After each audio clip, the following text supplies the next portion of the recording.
Dear friends, fellow congregants, Stancha Hebrew congregation, we're coming to the end of our marathon Pesach experience, about to come into the last 2 days of Yom Tov, followed by a brief space of normalcy, so to speak, under the circumstances, and then we move right into Shabbat. Usually the first 2 days of Pesach get all the manishtana, what makes them so different. They get all the celebrity status. But the final 2 days have a very important message that I'd like to try and share with you today.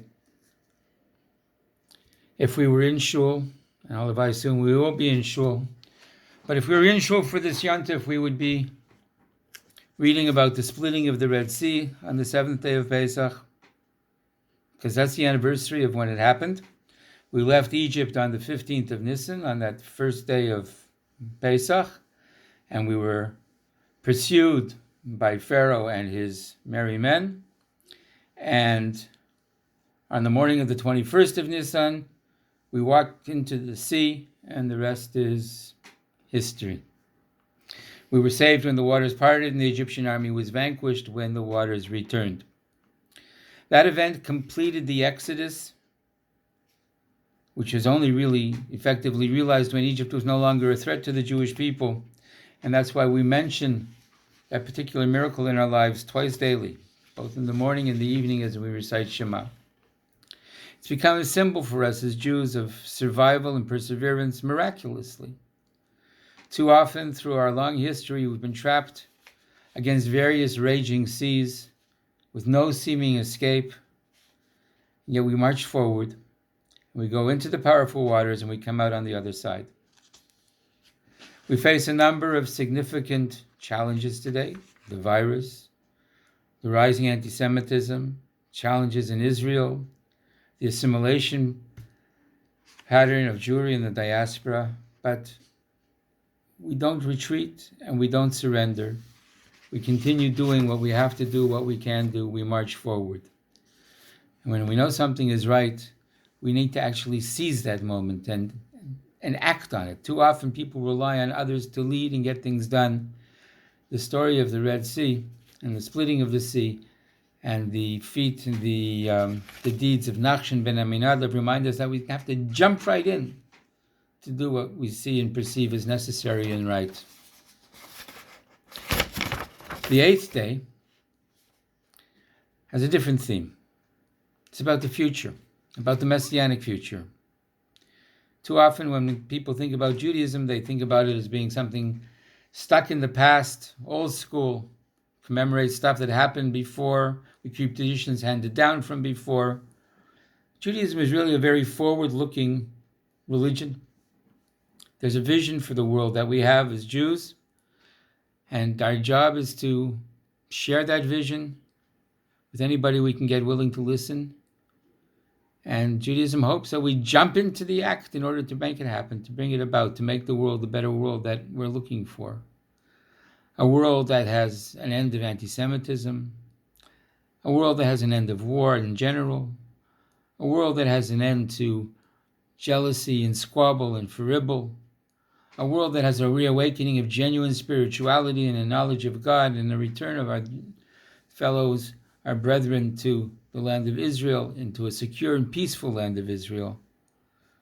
A unity amongst all of us, initially specifically as Jews and as mankind, which are all lessons that we've been given, this given opportunity to pick up on so much over the course of the past few weeks. So in summary, the 7th day, we celebrate the completion of our exodus from the past. The 8th day, we celebrate our entree into the exodus of the future. In addition to the Yom Tov aspect and the Torah readings and the messages, the last day of Yom Tov in the diaspora is always a day that's got sort of mixed emotions, because that's the day that we commemorate Yizkor. We make a point of coming to shul. We make a point of calling to mind those of our beloved that have predeceased us. And this year we can't do that. And I just wanted to discuss a little bit about how definitely clear it is that you can do Yizkor by yourself at home. Just don't tell anybody, because otherwise next year there won't be anybody coming to shul. So we're all going to be doing Yizkor at home. Our sages tell us that there are certain special, spiritually elevated times when God is extra near, and as a result, the prayers of an individual are as powerful and effective as communal prayers. And since we're being deprived by God of the ability to daven in a communal setting, it's safe to assume that we're in one of those special periods when the heartfelt prayers recited in the privacy of our own living rooms or dining rooms or bedrooms or wherever it is that we're davening are just as effective under the circumstances as davening with a minyan. On page 810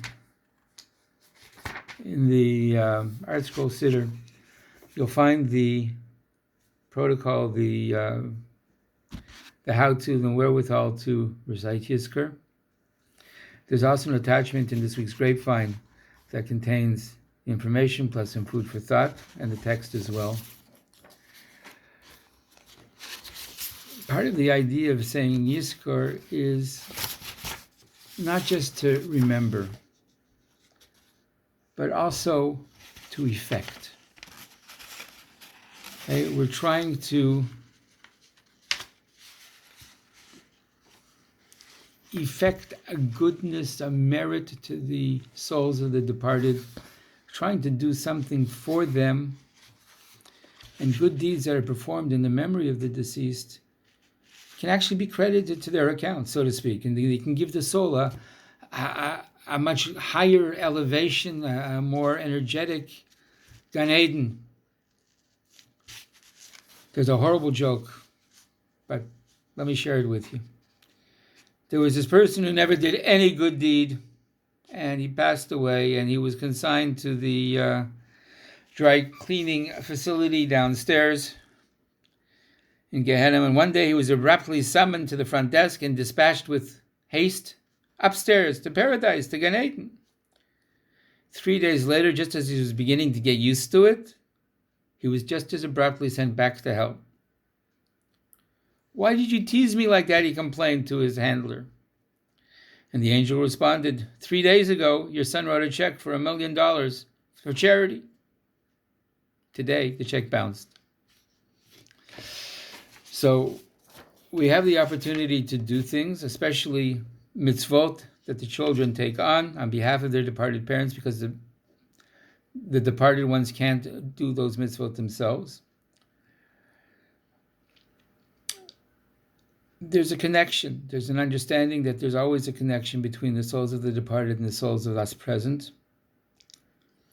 And the very fact that we lead lives of virtue and meaning and goodness and helping others, etc., is validating for those souls that have gone on to the next world. And that's really the function of Yizkor. We gather and we pledge. If you'll read the English in the service, we pledge to give tzedakah, to give charity in honor of our departed parents and loved ones, bringing merit to their souls and helping with their elevation to a higher and greater level of hereafter. Okay, that's what the word Yizkor means. It means to remember. We ask God to remember favorably the souls of our relatives and friends who have passed on, in the merit of the charity and the good deeds, the kindness and decency that we're going to exercise as a tribute to them as we go forward in life. I wish you all a good Yom Tov. Wish you all a good Shabbos. I look so forward to being able to greet you all in person. Chag Sameach. Shabbat Shalom.